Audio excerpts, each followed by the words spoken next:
To understand the high-mobility multi-purpose wheeled vehicle, universally known as the Humvee, one must first understand the sound. It is not the refined purr of modern automotive engineering, nor is it the high-pitched whine of a turbine. It is a coarse, guttural, metallic clatter. A 6.2 or 6.5-liter diesel V8 shaking itself awake, usually accompanied by a plume of acrid white smoke that smells of unburnt hydrocarbons and military-grade impatience. For nearly 40 years, this sound has been the auditory backdrop of American military power projection. It is the sound of logistics, of patrols, of invasion, and of occupation. It is a sound that triggers immediate visceral memories in hundreds of thousands of veterans, memories of stifling heat, cramped legs, the smell of canvas and cleaner lubricant preservative, and the pervasive vibration that seems to loosen fillings as effectively as it loosens bolts. The Humvee is a machine of profound contradictions. It was designed in the late 1970s with a singular focused vision: to sprint across the muddy plains of Central Europe, hiding behind the bulk of M1 Abrams tanks, ferrying tow missiles and scouts in a war against the Soviet Union that never happened. It was engineered for extreme off-road mobility, prioritizing a low silhouette and wide stance to avoid detection and rollover. Yet history had other plans. Instead of the Fulda Gap, the Humvee found itself in the narrow, trash-strewn streets of Fallujah and the vertical goat trails of the Hindu Kush. A vehicle designed to be light enough to float was burdened with thousands of pounds of steel armor, transforming it from a nimble scout into a lumbering, claustrophobic fortress. This report analyzes the HMMWV not merely as a truck, but as a complex system of compromises, engineering brilliance, and desperate improvisation. It examines the aluminum bathtub chassis that revolutionized ground clearance, the portal hubs that are mechanical works of art, and the agonizing struggle to keep the engine cool when buried under armor in 120-degree heat. It details the transition from soft-skinned utility vehicle to the up-armored M1151 and the eventual bridging to the mine-resistant ambush-protected class. The narrative that follows is technical and exhaustive, dissecting the machine bolt by bolt while acknowledging the human reality of operating a vehicle where the air conditioning is often theoretical. The door latches require a solid kick, and the wait-to-start light dictates the tempo of the war. By the mid-1970s, the U.S. Army's light tactical fleet was a logistical nightmare, a collection of aging platforms that were essentially band-aids on World War II technology. The primary light vehicle was the M151 MUT, or Military Utility Tactical Truck, a Ford-designed successor to the Willys Jeep. While the M151 was beloved for its simplicity, it utilized a swing-axle rear suspension that made it terrifyingly prone to rollovers during high-speed cornering, a trait so dangerous the Army eventually retrofitted them with roll cages that were little more than psychological comfort. Serving alongside the M151 was the M561 Gamma Goat, an articulated six-wheeled amphibian that remains legendary for its mechanical complexity and the sheer volume of noise it produced. The Gamma Goat was an attempt to solve the mobility problem through articulation, but it was a maintenance disaster that required ear protection to operate. The military needed a clean-sheet design. They issued a requirement for a high-mobility multi-purpose wheeled vehicle that would replace not just the Jeep, but the Gamma Goat and other light trucks in the 1/4 to 1 1/4 ton range. The requirements were seemingly impossible. The new vehicle had to climb a 60% grade, traverse a 40% side slope, ford 60 inches of water with a kit, and carry a payload far exceeding that of the M151, all while maintaining a low profile for survivability. If you enjoy deep dives into the engineering and battlefield realities behind modern armored vehicles, consider subscribing. There's a lot more coming. The procurement process attracted intense interest, including a bizarre but fascinating entry from Lamborghini. The Italian supercar manufacturer developed the Cheetah, a rear-engined Chrysler 5 8-powered dune buggy that looked like it belonged on a movie set rather than a battlefield.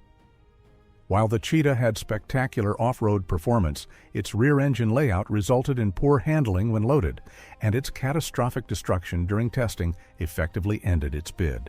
The Army needed a truck, not a rally car. AM General, a subsidiary of American Motors Corporation, took a more pragmatic approach. Their XM998 prototype was a masterpiece of packaging. Unlike the Lamborghini, it placed the engine in a mid-front configuration, behind the front axle but ahead of the crew. This radically shifted the weight distribution and defined the vehicle's massive width. To fit the engine, transmission, and transfer case between the seats, the vehicle had to be 7 feet wide, the same track width as a commercial semi-truck. This width was not arbitrary. It was designed to match the track width of the main battle tanks it would follow, allowing the Humvee to drive in the ruts created by heavy armor in European mud. The structural foundation of the Humvee is a steel ladder frame with boxed rails. This frame is designed to be rigid enough to support the suspension loads, but flexible enough to survive the twisting forces of cross-country travel. Mounted to this steel spine is the body, which is constructed primarily of aluminum. In the 1980s, the choice of aluminum was driven by two factors: weight savings for air transportability — the vehicle had to be C-130 deployable — and corrosion resistance. The panels are bonded and riveted together, creating a tub-like structure that is incredibly durable against the elements. However, this aluminum bathtub design would have severe consequences decades later. Aluminum, while light and rust-proof, offers negligible ballistic protection. When the threat environment shifted from conventional warfare to insurgency, the aluminum body proved permeable to even the smallest shrapnel. Furthermore, the lack of a structural roof, many early models were soft tops, meant that the chassis relied entirely on the frame rails for rigidity. As armor was bolted onto these aluminum panels in the mid-2000s, the stress on the rivets and bonding agents caused structural fatigue that the designers in 1979 never anticipated. The mid-engine layout necessitated a massive transmission tunnel that bisects the cabin, known affectionately and derisively as the doghouse. This tunnel is so wide that the driver and the front passenger are essentially in different zip codes, unable to pass items to each other without awkward stretching. The rear passengers are similarly isolated. The interior is a triumph of function over comfort. The seats in the original M998 were little more than canvas stretched over thin metal frames, offering zero lumbar support and serving as efficient transmitters of every vibration from the road directly to the soldier's spine. The driver's position is cramped, with the massive steering wheel pushing into the chest and the pedals offset to the left. The visibility is akin to looking out of a pillbox slit, especially in the up-armored variants with thick ballistic glass. The dashboard is a flat expanse of metal populated by analog gauges that are waterproof but often difficult to read in direct sunlight or through night vision goggles. Every surface is hard, angular, and designed to be hosed out, which also means every surface is a potential impact hazard during a rollover. The heart of the early Humvee was the Detroit diesel 6.2-liter V8. Chosen for its commercial availability and fuel commonality, the 6.2-liter was a naturally aspirated indirect injection engine that produced approximately 150 horsepower and 250 pound-feet of torque. In the civilian world, these numbers would be considered anemic for a heavy truck. In a military vehicle with the aerodynamics of a brick, they were barely adequate. The 6.2-liter was a reliable workhorse if treated gently, but it was notoriously slow. Merging onto a highway in an M998 was an exercise in faith and probability. As the vehicle's weight ballooned with the addition of armor, the 6.2-liter became hopelessly overmatched. The Army transitioned to the 6.5-liter displacement, eventually adding a turbocharger for the M1113 and M1114 variants. The 6.5-liter turbo and the later optimizer 6500 produced by General Engine Products bumped horsepower to 190 and torque to 380 pound-feet. While this improved acceleration, it introduced a new enemy: heat.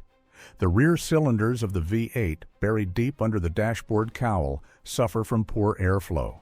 Cylinder cracking and head gasket failures became common as the engines were pushed to their thermal limits, pushing 12,000-pound trucks up Iraqi highways. The cooling system of the Humvee is a marvel of packaging and a nightmare of thermodynamics. The radiator, oil cooler, and transmission cooler are mounted horizontally in a stack above the engine rather than vertically in front of it like a conventional car. Air is drawn in through the vents on the hood, pulled through the stack by a massive hydraulic fan, and exhausted out the sides and bottom. This hydraulic fan is driven by the power steering pump and controlled by a thermal clutch. When the clutch engages, the fan spins up to engine speed, producing a roar that has been compared to a jet engine on takeoff. It is so loud that conversation inside the cab becomes impossible. If the clutch fails, a frequent occurrence in sandy environments, the fan either freewheels, leading to immediate overheating, or locks on, permanently sapping significant horsepower and deafening the crew. The placement of the cooling stack and the engine inside the cabin creates the pizza oven effect. The doghouse cover, often uninsulated metal in early models, radiates heat directly into the crew compartment. In the summer heat of the Middle East, interior temperatures can exceed 150 degrees Fahrenheit. Drivers have reported the soles of their boots melting on the transmission tunnel and burns on their legs from brushing against the metal cover. The initial M998s were equipped with the Turbo Hydromatic 400, a legendary General Motors 3-speed automatic transmission. The Turbo Hydromatic 400 is virtually indestructible, a cast-iron beast capable of handling immense torque. However, it lacks an overdrive gear. This meant that at the Humvee's top speed of roughly 55 to 60 miles per hour, the diesel engine was screaming near its redline, consuming fuel at an alarming rate and generating immense heat. To address this, later variants, a 2 Series and ECV, upgraded to the GM4 L80E transmission. The 4 indicates 4 speeds, adding an overdrive, L for longitudinal mount, 80 for torque capacity, and E for electronic control. The overdrive gear revolutionized the vehicle's highway manners, allowing for lower RPM cruising and better fuel economy. However, the introduction of electronics brought a new vulnerability: the transmission control module. Unlike the purely hydraulic Turbo Hydromatic 400, the 4L80E could go into limp mode if sensors failed or wiring harnesses were damaged by water or combat damage, restricting the vehicle to second gear. If there is a single component that defines the Humvee's capability, it is the geared hub, also known as the portal hub. In a standard 4x4 truck, the axle shaft runs directly from the differential to the center of the wheel. This means the lowest point of the vehicle is the pumpkin of the differential, which typically hangs down and acts as a plow in deep mud or snow. The Humvee rejects this convention. Its axle half-shafts enter the top of a gear case mounted at each wheel. Inside this case, a helical spur gear on the axle shaft drives a gear on the wheel spindle below it. This arrangement achieves 2 critical engineering victories: ground clearance by offsetting the axle centerline from the wheel centerline. The portal hub raises the entire drivetrain and chassis by approximately 4 inches. Combined with the 37-inch tires, this gives the Humvee a staggering 16 inches of ground clearance, double that of a standard pickup truck.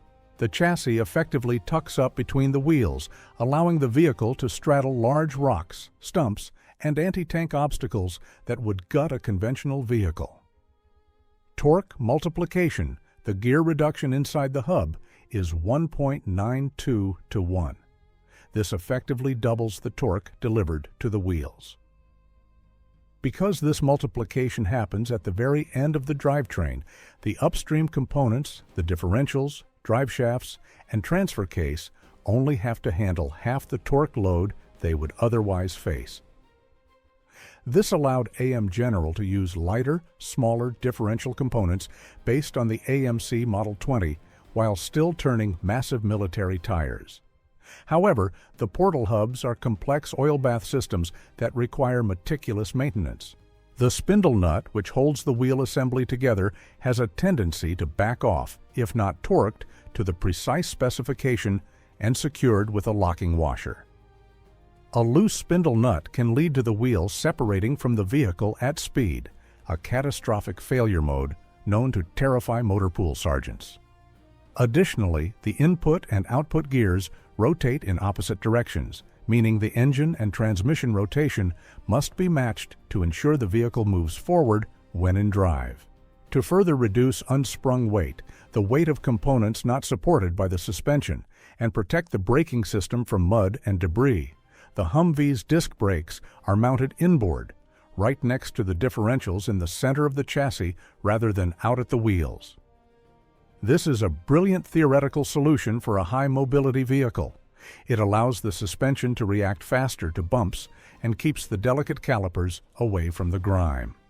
In practice, inboard brakes are a maintenance nightmare. Changing a brake rotor requires disconnecting the half shafts and disassembling significant portions of the undercarriage. A job that takes 30 minutes on a Ford F-150 can take a full day on a Humvee. Furthermore, because the brakes are tucked up inside the chassis near the engine and transmission, they suffer from poor heat dissipation. Under heavy braking with a 12,000-pound armored load, the fluid can boil, leading to brake fade or even fires. The Humvee employs a full-time four-wheel drive system using a new process gear NP218 or NP242 transfer case. This system splits torque between the front and rear axles and includes a locking center differential. But the real magic lies in the axle differentials themselves. The Humvee uses torsion or torque sensing differentials. Unlike open differentials that spin the wheel with the least traction or lockers that bind wheels together, torsion differentials mechanically bias torque to the wheel with grip. The quirk of the torsion system is that it requires some resistance on the slipping wheel to transfer torque to the gripping wheel. If one wheel is completely in the air, the torsion acts like an open differential and spins the airborne wheel uselessly. To counter this, Humvee drivers are trained in a technique called brake throttle modulation. By applying light pressure to the brake pedal while accelerating, the driver creates artificial resistance on the spinning wheel, tricking the torsion differential into transferring power to the wheel on the ground. It is a counterintuitive dance of feet that requires practice, but allows the Humvee to crawl through terrain that stops other vehicles dead. The HMMWV rides on fully independent double wishbone suspension at all four corners. This was a radical departure from the solid axles of the Jeep and the rigid frames of heavy trucks.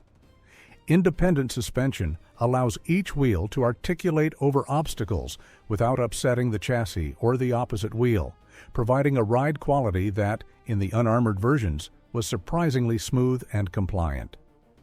The geometry uses unequal length A-arms, or wishbones. The upper arm is shorter than the lower arm, which induces negative camber as the suspension compresses.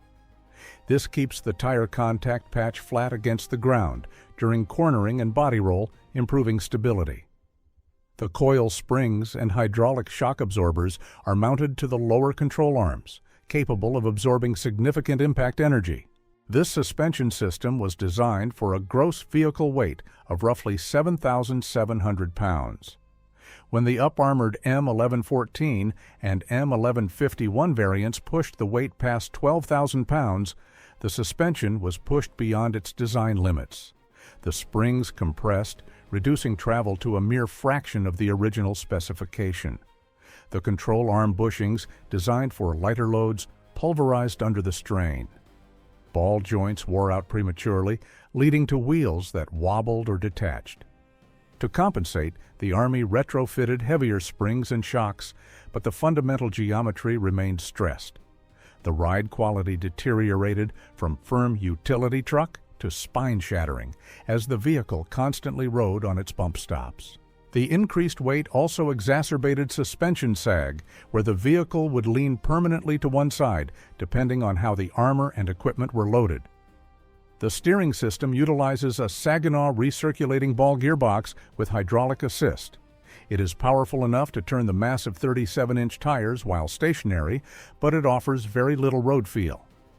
At highway speeds, the steering is often described as vague or floaty, requiring constant small corrections to keep the wide vehicle in its lane.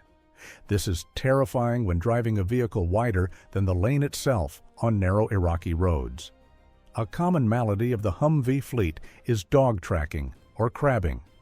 This occurs when the rear axle is not perfectly aligned with the front, causing the vehicle to travel down the road at a slight angle with the rear end stepped out to one side. This is usually caused by bent rear control arms or worn bushings that allow the rear alignment to shift. It looks comical, like a dog trotting sideways, but it severely compromises stability and tire wear. Later models, A2 and ECV, feature a central tire inflation system, allowing the driver to adjust tire pressure from the cab. With the push of a button, the driver can drop pressure to 15 psi for sand or mud, increasing the tire's footprint or flotation, and then reinflate to 35 psi for highway travel. The air travels through lines that run through the geared hubs and into the center of the wheel. While brilliant in theory, central tire inflation system is notoriously fragile. The rotating seals in the hubs often leak, causing tires to deflate overnight. The airlines are vulnerable to snagging on brush. In many units, the system is disabled or capped off to prevent constant flat tires, forcing crews to manually air down, a task they rarely do because reinflating 37-inch tires with a hand pump is not an option in a combat zone. When the U.S. military invaded Iraq in 2003, the vast majority of Humvees were soft-skinned. They had canvas doors and plastic windows. These vehicles were designed for the Cold War doctrine, where the front line was defined and the rear echelon was safe. In the insurgency that followed, there was no rear echelon. Convoys were attacked from all sides with small arms fire and improvised explosive devices. Soldiers found themselves driving vehicles that offered less protection than a Honda Civic. The canvas doors could be cut with a knife. The floorboards were thin aluminum. The response from the troops was visceral and desperate. They began scavenging scrap metal, steel plates from destroyed industrial sites, ballistic glass from wrecked trucks, and sandbags, and bolting or welding them to their vehicles. This phenomenon became known as hillbilly armor. Hillbilly armor was ugly, heavy, and unregulated. Soldiers welded gypsy racks to the sides of vehicles to hold gear and act as standoff armor. They lined the floors with sandbags to absorb blast energy, though often this just created more shrapnel. While it provided a morale boost and some protection against AK-47 rounds, it wreaked havoc on the vehicle. The added weight of unstandardized steel plates crushed the suspension, overheated the engines, and strained the transmissions. Doors became so heavy they tore off their hinges. It was a stopgap measure born of necessity and administrative failure. The military-industrial complex responded with the M1114, an up-armored HMMWV designed from the factory with an integrated armor package. The M1114 featured hardened steel doors, ballistic-resistant windows capable of stopping sniper fire, and a reinforced chassis. It was a quantum leap in protection, but came with a massive weight penalty. The curb weight jumped from 5,200 pounds to over 9,000 pounds. The threat continued to evolve. Insurgents began using larger IEDs and explosively formed penetrators, copper slugs fired by explosives that could cut through armor like butter. The response was the M1151 expanded capacity vehicle. The M1151 featured a detachable frag kit system. The base vehicle had some armor, but Frag Kit 5 or Frag Kit 6 could be bolted on to provide heavy protection. Frag Kit 6 added massive D-pillars and door skins that made the vehicle look like a swollen tick, pushing the width well beyond the original 7 feet and straining the drivetrain to the breaking point. Despite the armor layers, the Humvee had a fatal flaw: its shape. The bottom of the Humvee is flat. When an improvised explosive device detonates under a flat hull, the blast wave strikes the surface at a 90-degree angle, transferring nearly all of its energy into the vehicle. The floor ruptures and the cabin becomes a pressure vessel, killing or maiming the occupants. This physics problem cannot be solved with more armor. Adding thicker plates to the floor only turns the floor into a heavier projectile. The solution is geometry. Mine-resistant ambush. Protected vehicles use a V-shaped hull. The V-shape deflects the blast wave outward, away from the cabin. The Humvee, with its frame rails and low-slung drivetrain, physically cannot accommodate a V-hull without being redesigned into a completely different truck. This geometric limitation is ultimately what doomed the Humvee as a frontline combat vehicle in counterinsurgency operations. The gunner in a Humvee is the most vulnerable crew member, standing exposed in the turret ring. Early shields were minimal. The solution was the Objective Gunner Protection Kit, a turret system with transparent armor sides and a heavy steel front shield. It provided 360-degree visibility and protection. However, the Objective Gunner Protection Kit added hundreds of pounds to the highest point of the vehicle, drastically raising the center of gravity. This made the already top-heavy up-armored Humvees prone to rolling over in ditches or during evasive maneuvers. Furthermore, the turret rotation mechanism is manual, a hand crank or a simple friction lock. As the turret got heavier with armor, it became incredibly difficult to rotate, especially if the vehicle was on a slope. Gunners often had to fight the mechanism, sometimes injuring their wrists or shoulders trying to traverse the weapon onto a target. The interior of a combat Humvee is a masterclass in clutter. The original design never accounted for the digital age. The Blue Force Tracker, a satellite system that shows the location of friendly units and enemy markers, is essentially bolted onto the dashboard or hung from the ceiling. Its thick cables, along with the cords for the radio headsets, VISC-3 intercom system, GPS units, and jamming devices, Duke systems, create a spiderweb of wires that snag on gear and weapons. The Blue Force Tracker screen, FBCB2, takes up valuable real estate, often blocking the passenger's view or forcing the driver to lean awkwardly to see the display. The keyboards are mounted on swing arms that rattle constantly. In a rollover, these add-on screens and mounts become deadly projectiles inside the cabin. The armored doors of the M1114 and M1151 are incredibly heavy. The hinges, even when reinforced, sag over time. This misalignment causes the sophisticated combat latches to jam. A standard procedure for exiting a Humvee often involves the kick-open method. The soldier unlatches the door and delivers a violent two-footed kick to force the heavy steel slab outward. Conversely, closing the door often requires a partner outside to lift and push while the occupant pulls the handle. The combat locks, deadbolts that secure the door from the outside, can jam if the vehicle frame twists on uneven terrain, trapping the crew inside. Because of the high rollover risk and the difficulty of opening the jammed heavy doors, the Army instituted the HMMWV Egress Assistance Trainer. This is a giant rotisserie that holds a Humvee body.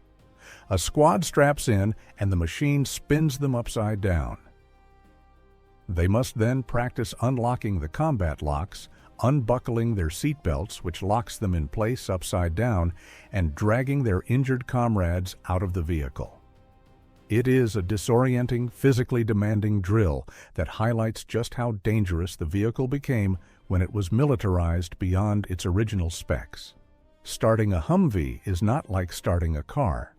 You turn the switch to run and wait. A yellow light illuminates "Wait to start." This indicates the glow plugs are heating the cylinders. In warm weather, it takes a few seconds. In the cold, it can take 20 seconds or more. If you turn the switch to start before the light goes out, the engine will churn uselessly, filling the air with raw diesel fumes but refusing to catch. The Smart Start Box, or protective control box, that manages this process is a notorious failure point.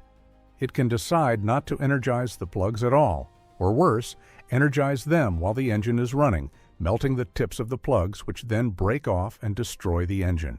Soldiers often carry spare control boxes or learn how to bypass the system with jumper wires in an emergency. The limitations of the Humvee, specifically the lack of a V-hull and the exhausted suspension, led to the Joint Light Tactical Vehicle program. The winner, Oshkosh Defense's LATV, is effectively a fusion of a Humvee's size and an MRAP's protection. It features the TAC 4i independent suspension with 20 inches of travel compared to the Humvee's theoretical 16, which is often 4 in practice due to sag. The Joint Light Tactical Vehicle can travel cross-country 70% faster than a Humvee because its suspension can actually absorb the terrain rather than crashing over it. Most importantly, the Joint Light Tactical Vehicle has a V-hull and a Core 1080 crew protection capsule designed from the ground up to survive improvised explosive devices. It signals the end of the Humvee as a frontline combat vehicle. AM General has not given up on the platform. The NXT 360 is a modernization package that attempts to address the Humvee's shortcomings. It includes a long travel suspension kit that bolts onto the existing chassis, providing ride quality closer to the Joint Light Tactical Vehicle. It features a tuned 6.5-liter engine with 250 horsepower and 460 pound-feet of torque. Crucially, it adds anti-lock brakes and electronic stability control, safety features that have been standard on civilian cars for decades but were absent on the Humvee, contributing to its rollover rate. The NXT 360 is aimed at export markets and special forces who need a lighter, air-droppable vehicle and are willing to accept the flat-hull risk for mobility. The Humvee is a tragedy of success. It was so good at its original job, a light, high-mobility utility truck, that the military couldn't help but force it into roles it was never designed for. It was asked to be an armored personnel carrier, a gun truck, and a tank, all on a chassis designed to carry canvas and radios.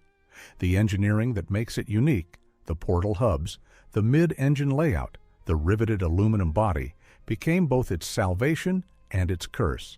The portal hubs gave it the clearance to survive the terrain, but the aluminum body failed to survive the enemy.